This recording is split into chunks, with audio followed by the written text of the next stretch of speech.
উত্তরে অদ্বৈত বেদান্তের বিজয় পতাকা ওড়ানোর পর আদি শঙ্কর কিন্তু থেমে যাননি। তিনি এক নতুন দিগন্তের দিকে যাত্রা শুরু করেন। চলুন এই পর্বে আমরা তার সেই দক্ষিণ যাত্রার সঙ্গী হই, যেখানে তিনি তার দর্শনের এক অটল স্তম্ভ গেঁথে দিয়েছিলেন। কাশীর জ্ঞানভূমি থেকে বিজয়ী হয়ে আচার্য শঙ্কর এবার তার দৃষ্টি ফেরালেন দক্ষিণের দিকে।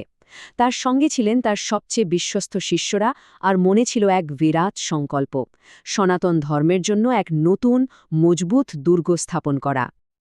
আসলে তার এই দক্ষিণ যাত্রার উদ্দেশ্য কিন্তু ছিল একটাই, অদ্বৈত বেদান্তের প্রথম এবং প্রধান পীঠ প্রতিষ্ঠা করা। আর এই কেন্দ্রটাই আপনারা জানেন ভবিষ্যতে শৃঙ্গেরি সারদা পীঠম নামে পরিচিত হবে, যা জ্ঞানের এক এমন প্রদীপ যা যুগ যুগ ধরে জ্বলবে।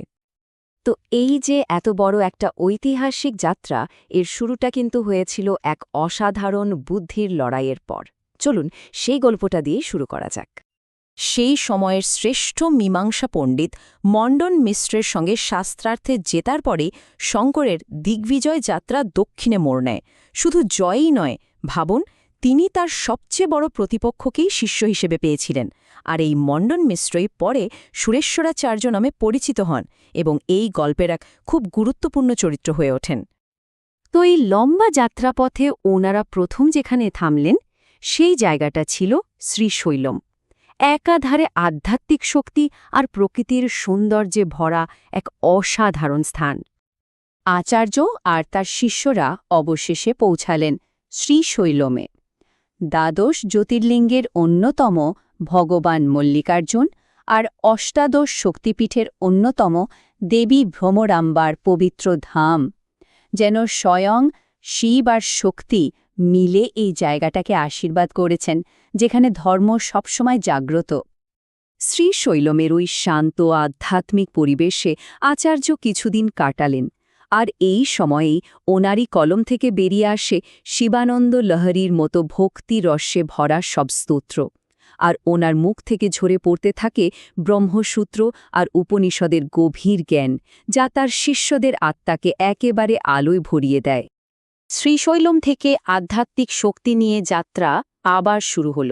এবার লক্ষ্য ছিল সেই আদর্শ জায়গাটা খুঁজে বের করা, যা অদ্বৈত দর্শনের কেন্দ্রবিন্দু হয়ে উঠবে।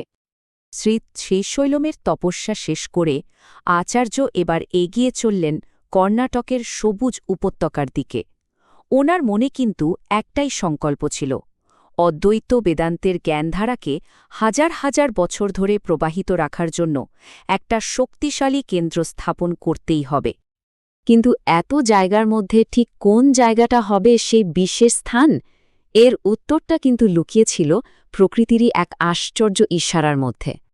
একবার ভেবে দেখুন তো, প্রকৃতির এমন কি একটা অবিশ্বাস্য দৃশ্য হতে পারে যা এক মহাজ্ঞানীর যাত্রার পথ একেবারে ঠিক করে দেবে? তুঙ্গা নদীর তীরে পৌঁছে আচার্যের চোখে এক অবিশ্বাস্য দৃশ্য পড়ল। জন্মের শত্রু একটা বাঘ আর একটা হরিণ নিজেদের সব হিংসা ভুলে গিয়ে একে অপরের পাশে শান্তিতে আশ্রয় নিয়েছে। এই মাটির গুণে ওদের স্বাভাবিক শত্রুতাও যেন উধাও হয়ে গেছে। এই দৃশ্যটা দেখা মাত্রই আচার্য বুঝে গেলেন, যে জায়গার বাতাসে জন্মগত হিংসাও শান্তিতে বদলে যায়, তার থেকে পবিত্র জায়গা আর কীই বা হতে পারে। তিনি নিশ্চিত হলেন এটাই সেই দিব্যভূমি, এখানেই তৈরি হবে অদ্বৈত বেদান্তের দক্ষিণের দুর্গ। চলুন এবার জেনে নেওয়া যাক কি করে এই পবিত্র জায়গার নামকরণ হল, আর কীভাবেই বা আচার্য শঙ্কর এখানে জ্ঞানের প্রথম পীঠ স্থাপন করলেন। আসলে এই জায়গাটা একসময় মহান ঋষির ঋষ্যশৃঙ্গের তপবন ছিল, তাই এর পুরনো নাম ছিল ঋষ্যশৃঙ্গ গিরি। তারপর সময়ের সাথে সাথে আর মানুষের মুখে মুখে সেই নামটাই বদলে প্রথমে হল শৃঙ্গলগিরি, আর শেষে আজকের শৃঙ্গেরি নামে বিখ্যাত হল। আর এই ঐতিহাসিক ভূমিতেই আচার্য শঙ্কর তার দিগ্বিজয়ের প্রথম স্তম্ভটা গাড়লেন। তার 4টে প্রধান মঠের মধ্যে প্রথম দক্ষিণামনায় শ্রী সারদা পীঠম। আর মঠের একেবারে কেন্দ্রে তিনি প্রতিষ্ঠা করলেন জ্ঞানের অধিষ্ঠাত্রী দেবী সারদার পবিত্র মূর্তি। মা সারদার আশীর্বাদে এই পীঠটা হয়ে উঠল গোটা দক্ষিণ ভারতে বেদান্ত জ্ঞানচর্চার প্রধান ঠিকানা। একটা এত বড় প্রতিষ্ঠান তো তৈরি হল, কিন্তু এর ঐতিহ্যকে কে এগিয়ে নিয়ে যাবে? চলুন দেখি আচার্য শঙ্কর এই বিরাট দায়িত্বটা কার হাতে তুলে দিয়েছিলেন? আচার্য শঙ্কর এই পীঠে প্রথম জগৎগুরু হিসাবে বেছে নিলেন তারই এক সময়ের প্রতিদ্বন্দ্বী আর এখনকার সবচেয়ে জ্ঞানী শিষ্য সুরেশ্বরাচার্যকে।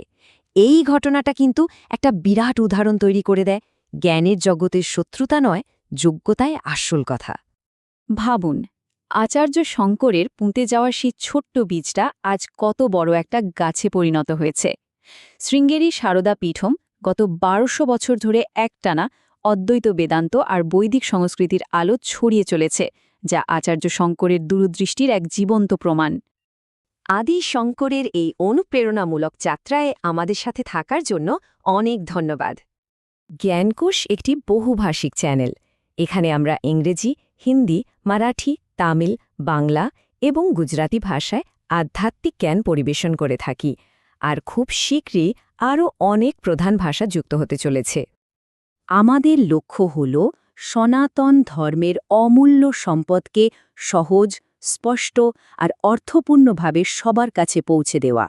আমাদের চ্যানেলে আপনারা শ্রীমদ্ ভাগবতম, শ্রীমদ্ ভগবদ্ গীতা, মহাভারত, ললিতা সহস্রনাম, দৈবানীন কুরাল, আদিশঙ্করের দিব্য অবতার এবং বাংলা ও মহারাষ্ট্রের সন্তদের উপর প্রতিদিন ভিডিও পাবেন, আর সবই বিভিন্ন ভাষায় উপলব্ধ। যদি আমাদের এই প্রচেষ্টা আপনাদের মূল্যবান বলে মনে হয়, তাহলে অবশ্যই জ্ঞানকোষে সাবস্ক্রাইব করুন, যাতে আমাদের প্রতিদিনের ভিডিওগুলো আপনারা দেখতে পান। আর এই দিব্যজ্ঞান আপনার পরিবার, বন্ধু এবং সকলের সাথে লাইক আর শেয়ার করতে একদম ভুলবেন না।